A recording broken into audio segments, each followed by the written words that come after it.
Hello, Rarely friends! Today, I have a little bit of a casual video for you. There's a couple of things I want to talk about, and primarily rooted on the idea of getting to know your characters, and I'm going to be going over what I think is my favorite and in my history and experience, most effective way to getting to know your characters. But before we go anywhere though, allow me to give you, as always, the formal disclaimer and reminder that the following is merely just my advice, my opinion, and what works for me. Don't take it as gospel, instead take it as the ramblings of a person who was eating ice cream like 2 minutes ago, and it's like sitting next to me, and I'm just like, ice cream? Anyways. Am I gonna keep that take? With that silliness out of the way, allow me to dive right in. I've gotten a couple of questions recently, and they were not directly addressing the idea of getting to know your characters. They were rooted on a different value, and it was the idea of questionnaires, and basically collections of questions that you can brainstorm to get to know your characters better.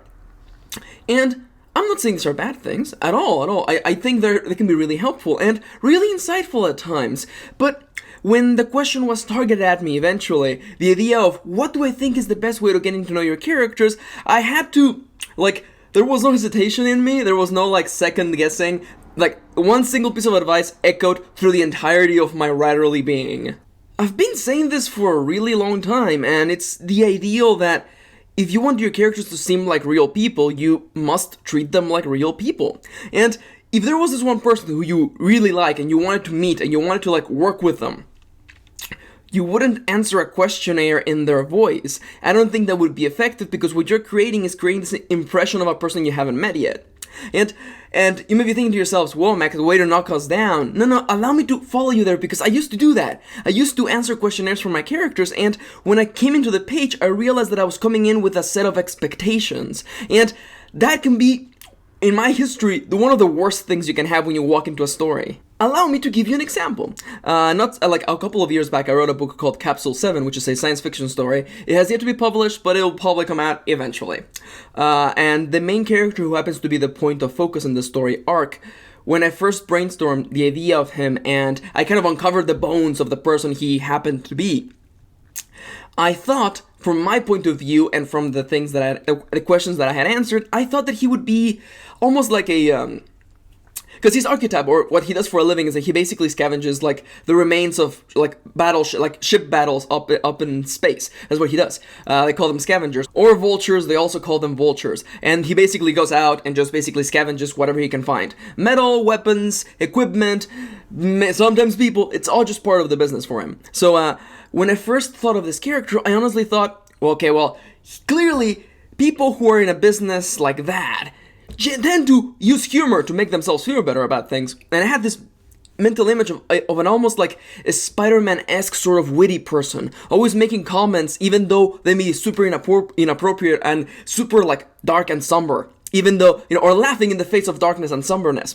And the idea of oh, there goes another body, a whole family floating in space, how charming. And I thought that's what he would be. I seriously thought I'm gonna walk into page 1 and this guy's gonna be cracking jokes left and right. And when that didn't materialize, I flinched. My writerly person flinched because, this is the exact same history as me and outlining. I used to outline a lot, and when things didn't go according to plan, I reacted badly. I would be like, something is not working here. Something is wrong. What do I do? I'm panicking. Oh no, make it stop. Those of you who have been following my blog for ages know a particular phrasing that I've had for years, and I don't think I've actually ever brought it to this channel, so let's have this be the official time when I bring it here. And the idea is to get out of the way of your story. In my personal history with writing, the one thing that helped me the most, whether it is characters or settings or outlining or whatever it is, or just the act of writing, getting out of the way of the story helps so much. And letting go of fear, letting go of doubt, not second-guessing the story, getting out of the way, and just letting the story tell itself through your ability to narrate events goes a long way.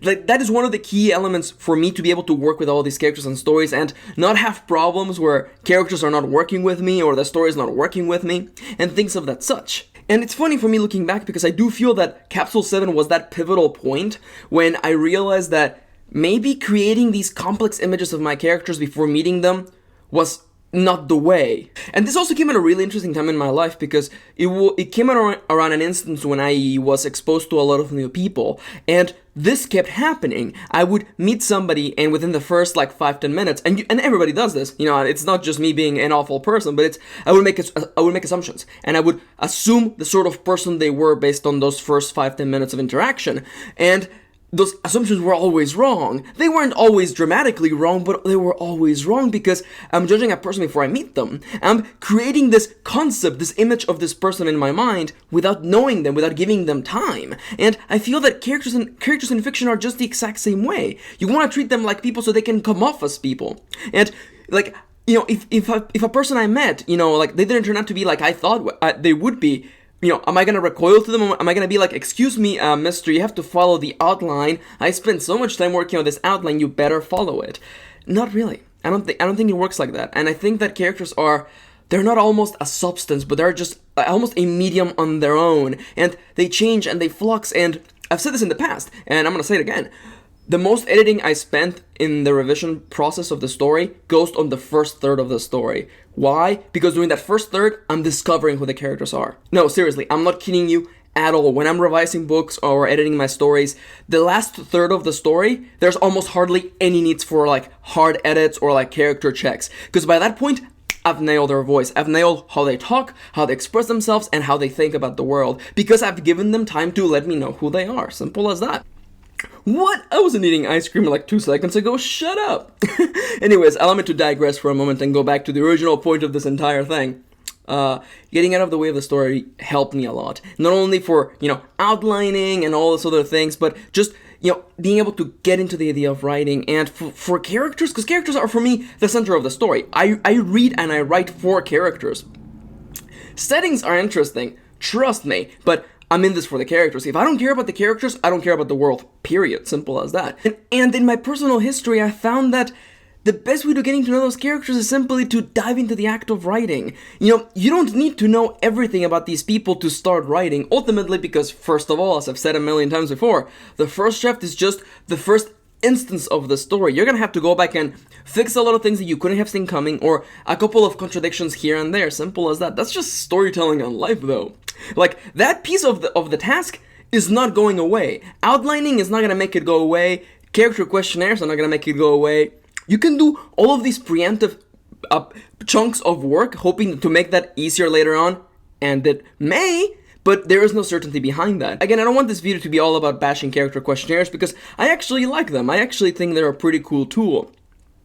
But there comes a point when you have to stop making these images of people in your head, and you have to go out and meet them. You have to go out and talk with them and spend time with them and get to know them in a real fashion. Get to know them in a fashion that is tangible and understandable, and you can see their character through their actions and the way they talk about the world. Because as I've always said, what a person says reflects the way they feel about the world, their own thoughts, their own innermost personal persona. We can't hide that. People think they can, but through our voice and through the things we say, we show the world who we really are. And hey, if dialogue is not enough for you, character actions are an even greater way to see how your character thinks and behaves and thinks about the world, because, you know, it's not only like the things we say, but also the actions we take, the things we believe in, the things we stand up for, and the things we're willing to let slide. That last one is very, very, very important. I don't want to make it seem like I'm bashing on a particular way to go about doing things. As always, I'm just telling you what has worked for me in the past. And I realized, and I'm honest enough to admit this for myself, that I realized that I was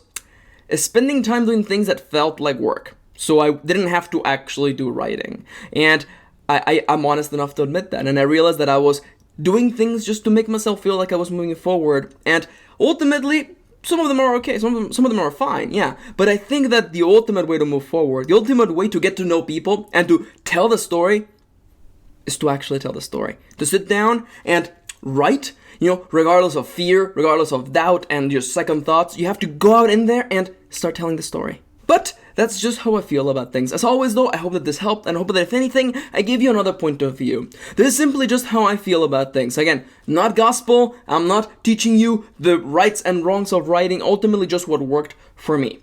I moved away from dedicating time to trying to discover my characters preemptively, and I just decided to learn of them as I went into the story. To dive into the waters, regardless of how cold and terrifying they may seem, jump in there and discover the people they are, one word at a time. And as always, if you have thoughts of your own and comments that you would like to share with the rest of us, feel free to go down into the comments below. And as always, like, subscribe, do all the socially related things. And if you would like even more writing advice, positivity, and prompts, you can head over to my official writing blog over at maxkirin.tumblr.com. Thank you for watching, thank you for spending a little bit of your day with me, and I'll be seeing you soon! Mwah!